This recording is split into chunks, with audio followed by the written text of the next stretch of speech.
Chapter 3. Friday hurried along at a feverish pace. Learning the ins and outs of the job and forgetting everything else, I focused on what was important, keeping my position in this company. I hadn't heard from Max, which was refreshing. I had turned off my private phone and found some peace. I invited Crystal and Joshua for a drink on Tuesday and asked them to meet me at the bar on Friday, when the team building night was scheduled. I hadn't seen or heard from her in a few days. She was obviously staying at Joshua's place. So I called her early Friday morning from my desk. "Crystal, are you meeting me for drinks and dancing?" "Sure, but I'm not sure Josh can stay."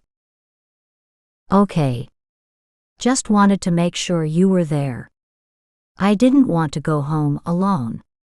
You and Joshua appear to be getting on well." "He's a terrific guy, but he's leaving soon." "Where is he going?" My heart began to race. As long as I had Joshua, I felt a sense of security. Now to hear that he might be leaving gave me a sudden headache. I wondered why he hadn't bothered to tell me. I guess I knew the answer to that question. Crystal had been taking up his time, and he was sick of hearing about me and Max. I would be too. That appeared to be all I talked about lately. There was more going on in the world, Josh had stated. We never talked about Joshua's life. Just me. "I think he said something about King Kong." "No, Crystal, that doesn't appear to be right. You are referring to a movie." "Yeah," Crystal said, still not knowing the difference. "It's Hong Kong. Tell Joshua if he's able to stop and have a drink, it would make me happy." In the background I heard Crystal yell, "Josh, honey, Alex said to drop by the bar for one drink." It was all set. It was going to be a night out with the girls. Crystal would meet me and Marianne. I had dressed in a short black knockoff of a Hervé Leger dress. It fit me in the right places. I grabbed a fitted jacket so as not to call any attention to myself at the office. Because I wanted to have all my work completed before I left, I worked through lunch. I was famished and needed a drink at the end of the day. Marianne passed by my desk and stopped, and then she told me what I already knew. "You look tired." "I'm more hungry than tired." "Come to my office. I have something to munch on and something to drink," she said with a big smile, showing her straight white teeth. "You need a full stomach for serious drinking." I followed her down the hall and into her office. I hadn't expected it to be so lavish. Looking around, I was amazed at the space and the desk. She had a view of the harbor that I would kill for. She walked up to a mirror and hit a button, and a hidden bar moved around to face us. Under the bar was a fridge, and she reached inside and took out 2 chilled glasses. "Do you want beer or wine?" "I'll have beer." "Very well, but I need wine. I'm planning on getting drunk today." "Oh, I almost forgot." She showed me a platter with a dozen small sandwiches and loads of fruit, which she placed on a large table in the center of her office. "I like this." "This is nothing. I plan on being on the top floor, right next to St. John someday, and you will probably get this office when I move up." She drank a second glass of wine and revealed her secrets of how she planned on moving up. "There are 2 more floors before I'm sitting on top of the world." Peeping at my watch, I looked up. "It's time to go." "I have some friends who are going to meet us," I said, cutting her off. Clearly she was ambitious, and she would probably reach her goals, because I had never seen a woman so bent on making it. I thought my ambitions were lacking in the work department. Maybe I should aim for the top. Hanging around Marianne could be good for me. Maybe some of that ambition may rub off. Let's go, girl. I bet you have never been to a place the likes of the one we are getting ready to go to. Why? What is different about it? I asked as we were walking out the door. Here. This is our ride, Marianne said with excitement in her voice, as if I had never ridden in one before, and she would be the first person to introduce me to the finer things in life. A limo. I'm tired. I wouldn't complete the statement. It's St. John's car. I asked him to let us use the company car for relaxation and recreation. Why would he? Because I know where all the bodies are buried. Now get in. As usual, my selective hearing came into play. All I heard was bodies, and I thought of Max and the body of a young girl. The limo stopped in front of steel and glass building. There were no signs saying Blackstone, so I breathed easy for a minute. What is so special about this place? I asked, surveying the crowd. There were young men and women standing outside, waiting in an outrageously long line. We exited the limo and eased our way to the ropes, where the bodyguards raised the ropes, and we stepped into the crowded entrance. I was following Marianne, who had the good sense to wear sensible shoes. My 6-inch red sole heels would probably render me incapacitated if I stepped the wrong way, or on someone's foot. Hurry! Keep up.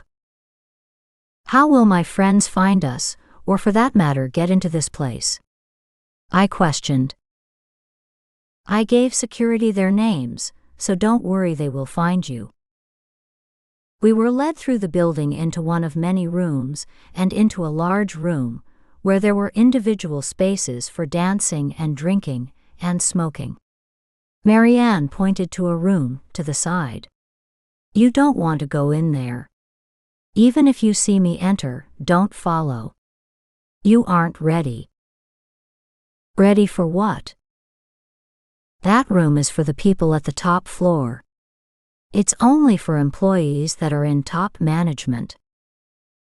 You aren't there yet, I said, sounding like a complete fool. We sat at a large booth, and before we could order, we had a round of drinks. Choices of drinks were sent to the table. Everything is free. We don't have to pay for anything. It's part of the perks of working for St. John. Friday and Saturday, we have this club to socialize and get drunk if we desire. No one judges. We work for different companies under St. John, and we all come together on these nights.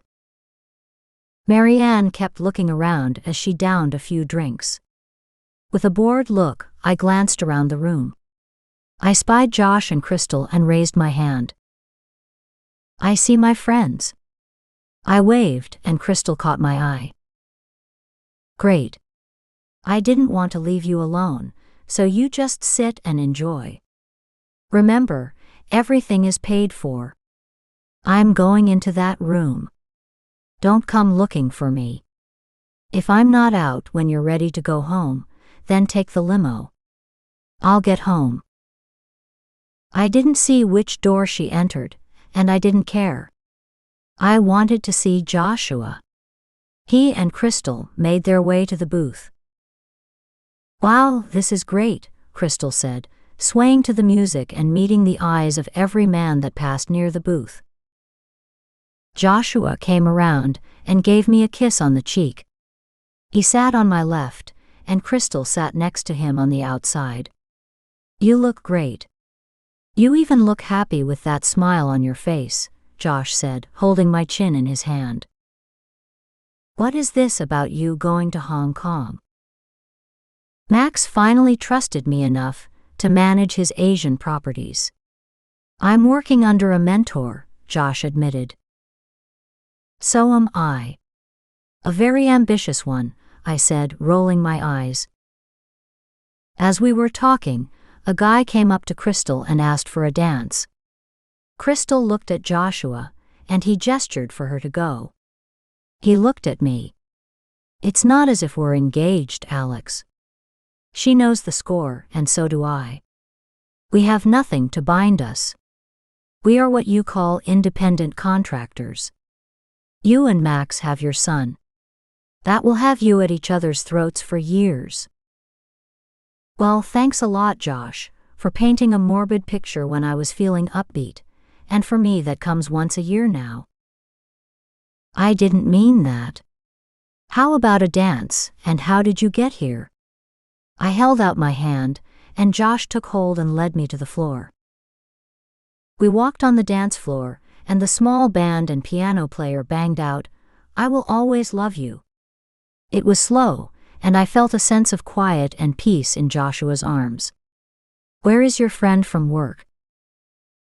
She left to rub elbows with the rich and not so famous. You know, the 1% of the 1%. I know my architecture, and this is one of St. John's buildings, Josh said, looking around. It is.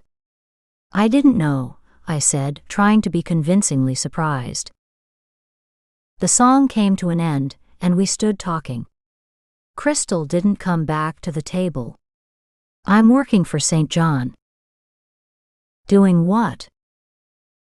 You act as if I'm not qualified. You are well qualified, Alex, but I never knew that you were interested in anything that had to do with banking.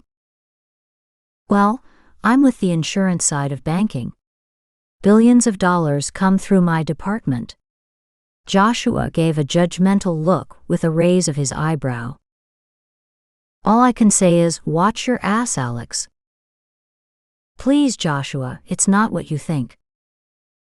It is what I think. At that moment, Crystal walked up and stood near Josh. We slid into the booth, and I ordered a round of drinks. I heard a voice. Is everything okay, Alex? We all looked behind us, and standing on a platform glancing down was Charles Street John, looking handsome, all of 6'2" with mingled gray hair and steel blue eyes. He was dressed in a suit by a European designer, and no one could miss his taut body. Mr. St. John, this is a wonderful place, Crystal said in a breathless tone. He gestured and acknowledged with his head that he heard her. His eyes were focused on me, and then they scanned Josh. Mr. St. John, this is... We have met, Joshua stated, and he stood and took Crystal's hand. Crystal stood alongside him. I have an early flight tomorrow, and we have overstayed our welcome. Joshua leaned over and kissed my cheek. Charles glanced at him, and Josh gave him an ominous glaring glance with knitted eyebrows. It appears that your friend doesn't care for me. It's not you. It's men with money, I said, trying to apologize for Joshua's rudeness. I suppose he doesn't object to Max's money. He is being paid generously to watch over you for Max. I don't think Max paid him. He's a good friend, and would do that anyway. Can I sit next to you? You don't have to ask me, Charles. It's your place. I stared at him, hoping that he would sit next to me. I didn't like to be alone, especially since Marianne had deserted me and disappeared into one of the rooms with directions not to follow. That doesn't mean that I can assume that you would want my company. Why wouldn't I want you to join me? After all, you have been kind to me. I'm not being kind without a reason. A man like me always has a reason to do what he does. Take Max. He is enthralled with you because you satisfy a need in him. And for what reason are you being so generous to me? I have a need that you satisfy as well. And what is that? You resemble my wife. Intrigued by his frankness, I leaned back. The likeness is uncanny. We were childhood sweethearts. She had the same bright eyes and the same look on her face that you did when I first met you. I am taken with you to the point where I can't think about anyone or anything else. Mr. St. John, no woman wants a man to tell her that she reminds him of his dead wife. I know. Remember, call me Charles. You said that you like honesty, and I was trying to be as honest as possible.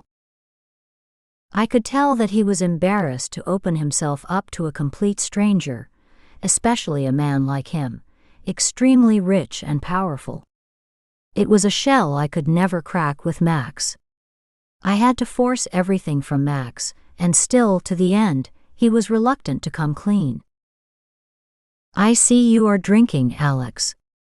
Maybe it's time to ask you for a dance. Would you care to dance with a lonely man? He stepped out of the booth and stood with his hand extended. I reached for it, and he took my hand. I stood next to him, and he placed his hand behind my back and led me to the dance floor. I felt the warmth of his body ease into mine. He looked into my eyes, and I could not look away. His handsome, strong face brightened because of his light gray suit and open-collared shirt, which caused the gray on the sides of his hair to glisten, and he looked so distinguished. I hadn't been able to see how handsome he was before, because I could not see anything or anybody but my Mr. Black. Now I was seeing Charles Street John for the first time. Charles Street John was only a few years older than Max, but Max always appeared to have the weight of life on his face, and Charles seemed to be at peace with himself.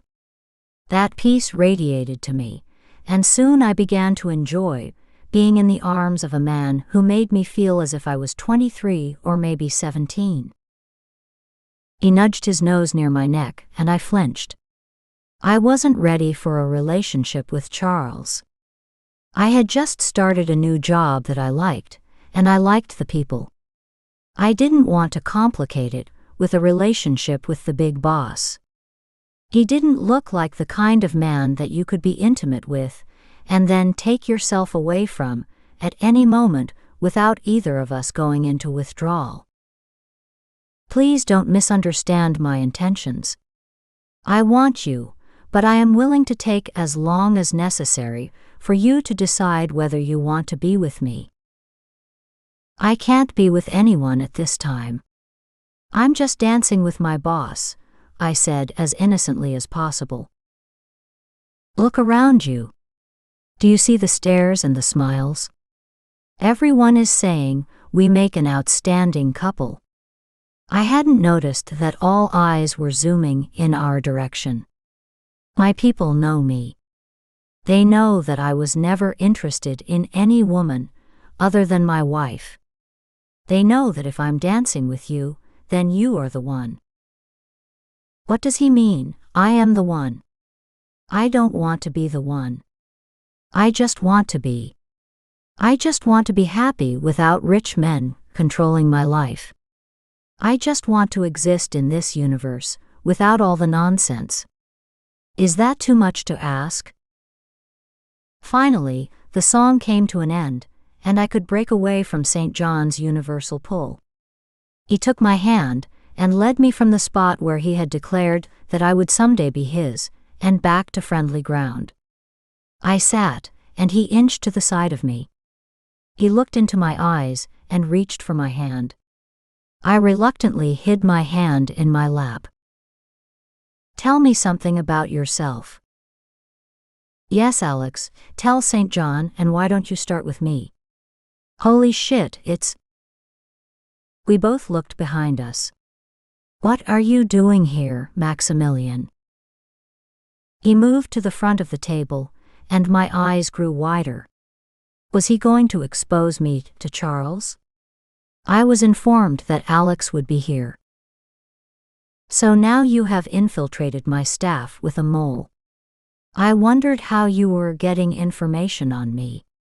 It would have to be someone high up the ladder, Charles stated with an arched eyebrow.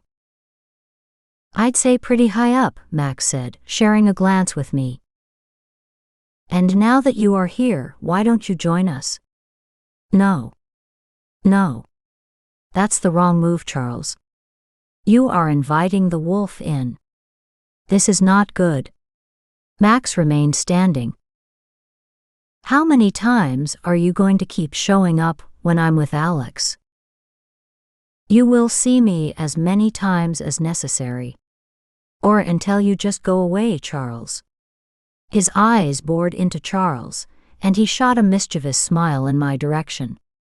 Then I noticed that there was a small tattoo on the inside of Max's palm, between his thumb and finger.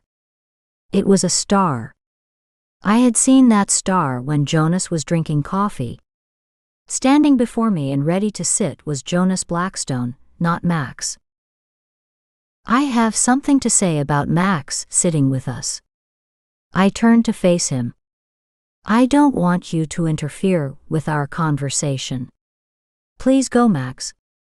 I'm sure you have heard the expression, 3 is a crowd, I said, leaning forward and lifting my face to meet his downward gaze. Jonas glared at me. Only if you're vanilla. And he walked away. Charles looked in bewilderment. What was that all about? I've never seen Max walk away from anything. Did you understand the comment he made? Charles, a man of the world, understood exactly what was said. He appeared to be checking to see if I had knowledge of what had been tossed to me.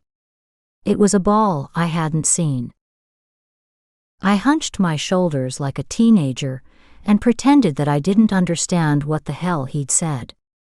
I was satisfied that I had gotten rid of Jonas, who had caused enough trouble. Because Joshua didn't approve of me dating Charles, and his position may have been in jeopardy, he had probably called Max to report on my whereabouts, and Max had sent Jonas.